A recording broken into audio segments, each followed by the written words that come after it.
Hey, what's up, guys? Today we're talking about, will the Phoenix market cool down in 2022? I'm going to see you on the inside.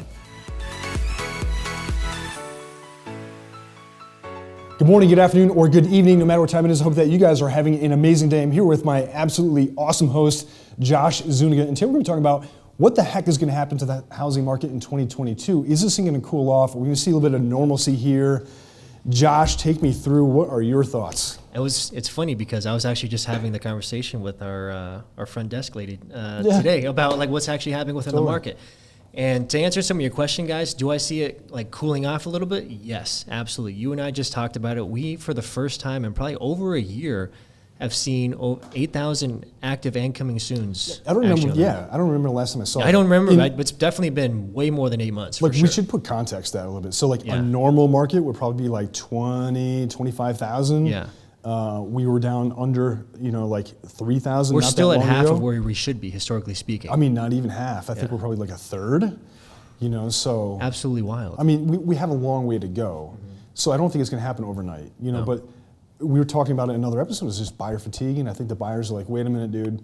Like, I'm just going to wait and see what happens. Mm-hmm. And that might actually be a good thing for us because I think it'll be normal. And so really trying to figure out what normal is again. Yeah, and just like I was telling Brittany, so we're talking about, she's actually just went under contract. It kind of fell out because of an inspection. I was like, here's your window, all right? So like I say, historically speaking, again, the biggest peak that we have within Arizona is in the spring. It trickles off, right before June, and then it comes in the fall, and it trickles off right before all the holidays.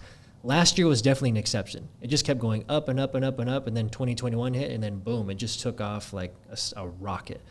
So do I feel like there is a little bit of relief here? Yeah, I just actually put in a couple offers asking for concessions the other day and knowing that there was no other offers on the table. Mm-hmm. What we have as far as having 20 offers and going over asking price isn't much of a thing. Is it still out there? I absolutely do agree. Yeah, I saw somebody today on Facebook was like 26 offers on my listing. And I'm like, yeah, I mean, it's still a good seller's market, but I don't want people to freak out and be like, oh my God, the market's going to snap and instantaneously all this inventory is going to happen and the eviction crisis and all this other stuff is going to add all this inventory.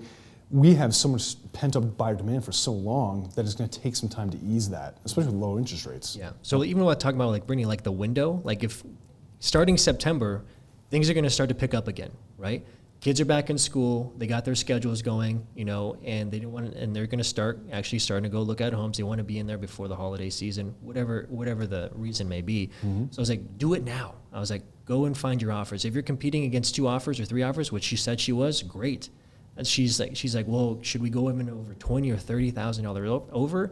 I was like, well, that's going to be on the duty of your real estate agent. It's like, you should have picked me. Depends on the house. Just kidding, Brittany, but yeah, you should have picked me. Yeah. One of the biggest things is like having that agent-to-agent rapport, actually figuring out what are the seller's requirements and what you can do to accommodate that, because sometimes price isn't always the biggest thing. Mm-hmm. Right now it's on people's minds, but sometimes the terms are more attractive than what the actual price is. You're obviously going to figure out a price that's going to be mutual for both people and both parties to get accepted. But the terms, especially if they're trying to move, they need to close possession, whatever it may be, is going to help you actually get into that home. But do I see the market cooling off? Yes, it's starting to show signs of it, right? But we're only going to see over the next probably like 60 days or going through this fall season, how much inventory is actually going to increase. Is it going to be steady, like around 8, maybe 9, maybe 10,000 over the next couple of months? Because we were at 4 just at May, 4,000 homes. Yeah, and I remember hitting like 2,800. Yeah, which is insane. Oh my God, and now we're at 8,000. Right? Yeah. That's a huge increase. So who knows what the next 60, 90 days is really going to actually happen for us. And throw it in context too. So like we're selling about 12,000 homes a month in the Phoenix metro area in the MLS.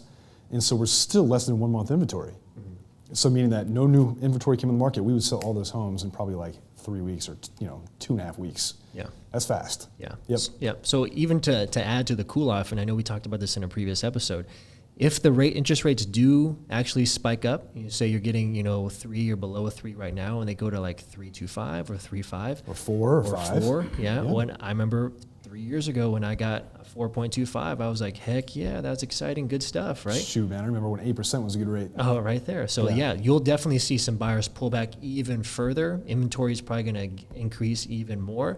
And then you'll go back to start seeing price reductions as well. But obviously, even though the prices are higher, you're seeing reductions, you still have that increased interest rate. So you're still probably going to be around the same spot you were, a little like a few months ago as far as what your payment's going to be. Mm-hmm. So what my recommendation would be, guys, is like just stick in it, stay with it. If you're looking to buy, get in as soon as you can. You don't want to see any other price increases or a rate increase actually affect your payment.